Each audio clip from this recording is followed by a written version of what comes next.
Cheers! I'm having a look at Flatline 2 today, which is Submission Audio's new maximizing, limiting and clipping plugin. It completely replaces Flatline 1, which only included the clipping tool, and yeah, Flatline 2 has now that included as well, with the same circuit. New in Flatline 2 is the limiting mode and the hybrid mode, which combines limiting and clipping to the best result possible. In a second, I will show you how that exactly looks like. Let's jump right into the project and right into the plugin. So this is one of my latest unreleased tracks yet. It's relatively quiet because it's only the mix and not the master yet. This is where Flatline comes in. We'll just have a little listen into it for now.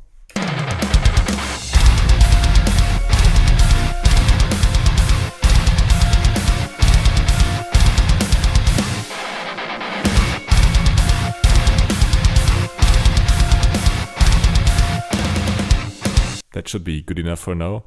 And I mean, it's already sounding thick, but it could be sounding a little bit thicker, and also it could sound a little bit louder. The drums could be a little bit more present in my opinion, and we'll see if Flatline will get us there. Let's put Flatline 2 onto the main instrumental track. Now you will see how it looks like when it first opens. As you can see, we have the three different modes I mentioned to you earlier right here: clip, hybrid and limit, as well as a meter for the gain reduction and a meter for the output. In the dropdown you can also choose different services like Spotify or SoundCloud or Apple Music, and you will see that the ceiling here on the right side will lower or upper depending on what service you mean. This way you can see what loudness you should be aiming for when you want to provide your music. This is because every service has a different loudness requirement, and yeah, thank you every different streaming service for that. But yeah, this dropdown makes it way easier if you want to mix for a certain service. We'll just choose CD for now. Let's see how all the different modes sound on the track and what each different mode exactly does to the waveform. I will start with clipping, which has three different knobs: threshold, shape and ceiling. Also we have like a makeup gain here, which boosts output gain inversely to the threshold level. And also we have a Flatline on or off knob here. As soon as I start the clip, I will turn down the threshold slowly from 0 to really low. And I'm also turning off the automatic makeup gain right here, so you can see what the plugin does to the sound without getting confused with the loudness.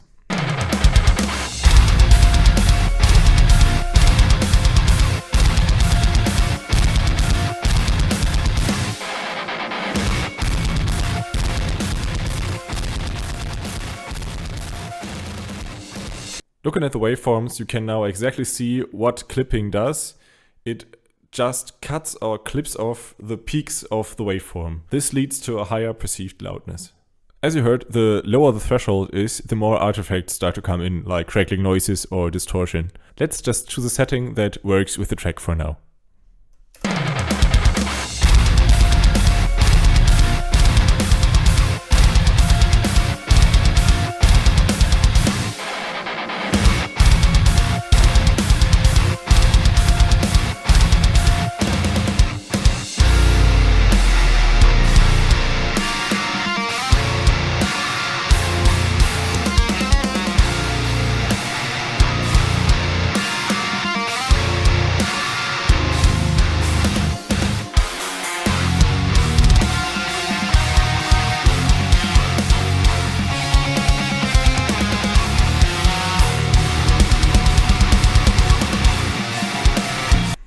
I would probably go somewhere between 5.5 and 6.5 if you want to go for clipping on the master.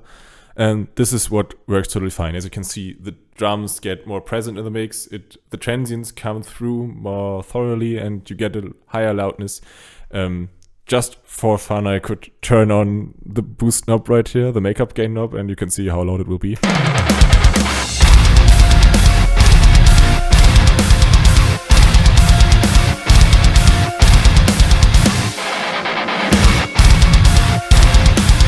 So yeah, it gets pretty loud, and yeah, if you want loudness, you get loudness.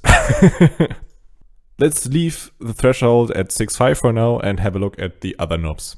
As soon as I start the playback, I will turn down the shape knob from 100 to 0 so you can see what the shape exactly does.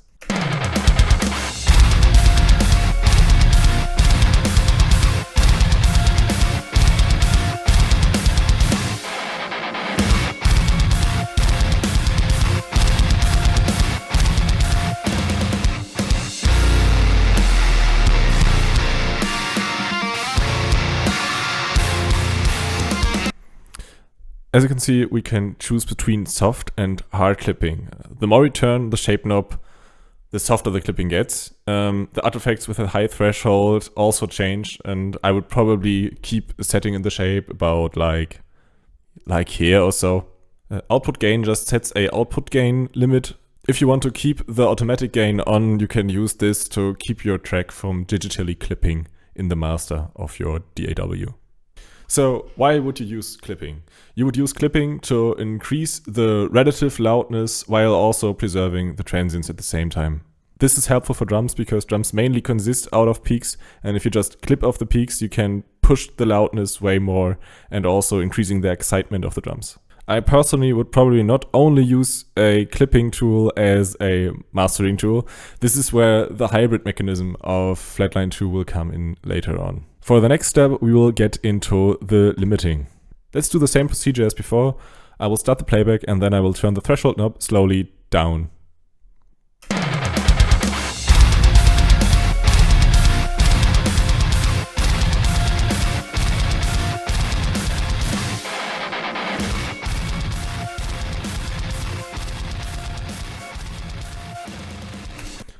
So yeah, with a really low threshold and a quick release, you will see similar results to the clipping one. But if you turn up the release, you will definitely see what limiting looks like. So I will turn the release knob for now and also start the playback again, so you see what happens now.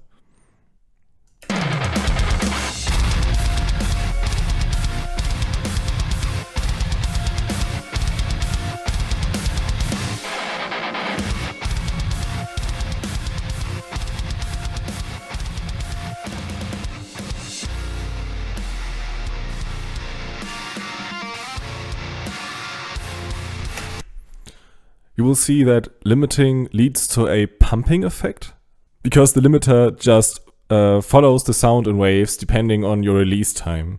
The higher the release time, the longer the waves will be, and in comparison with the clipper, which just cuts off everything, it will lead to a pumping effect and not just distortion.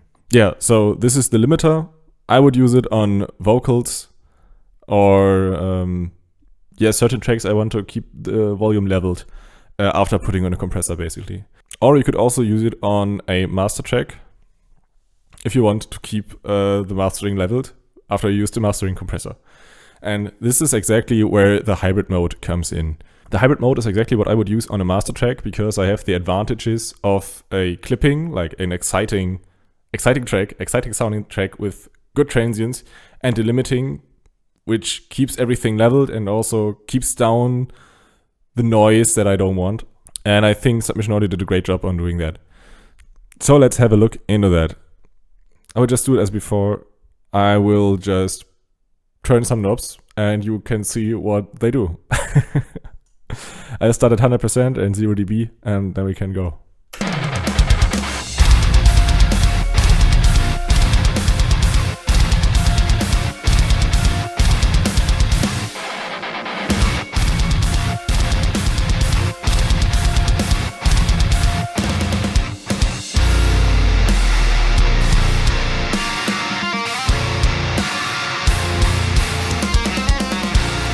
As you can see, I can turn down the gain or down the threshold a little bit more than on the other ones. I think this is due to both modes acting in the best way they could. So we get a much more louder experience in the end. And also at the same time, the whole mix gets glued together and sounds way more present. Let's turn the color knob to see what it does to the waveform, because it sets the maximizer deviation from linear gain reduction behavior. Which probably means it just acts a little bit more analog, I think. Let's see.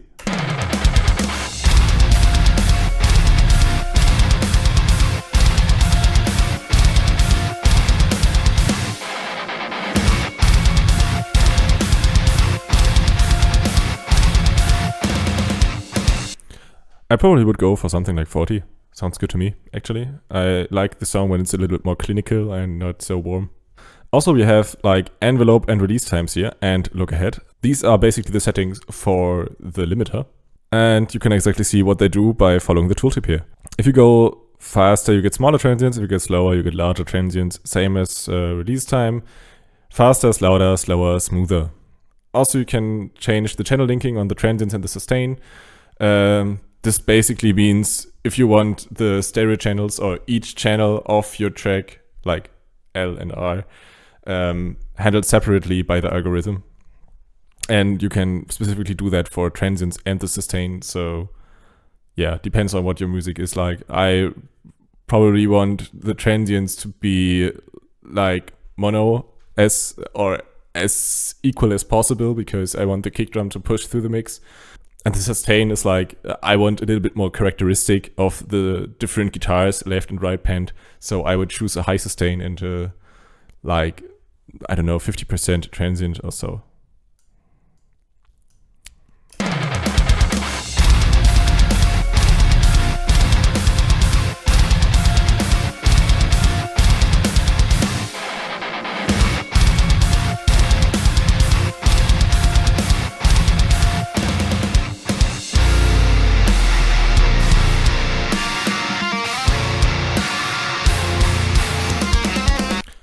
This sounds good to me, and this is probably something I would go for personally in a mix.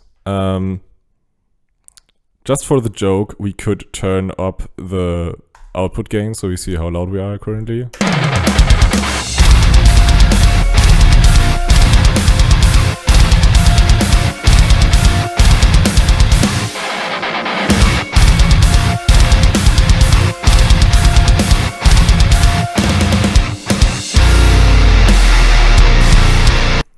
As you can see, we're easily reaching the range of city we want here. So, approved. I really like the hybrid one on the mastering chain. Also, if you're not in any mastering stuff, like, I mean, I'm not a professional also, but I did some mastering stuff in the past, which you probably can't tell from this tutorial. However, you can just use different presets. For instance, Mick Gordon, you probably know him from games like Doom or Doom Eternal, or there was one in one other game I can't remember for now. I also played it, something with aliens and so. How's it called? I don't know, write it in the comments down below. You can just use something like Metal Punch, because why not? And there you can see how he set it up. Oh, he actually went for a high attack and a high release. Let's go. Let's see how it sounds like.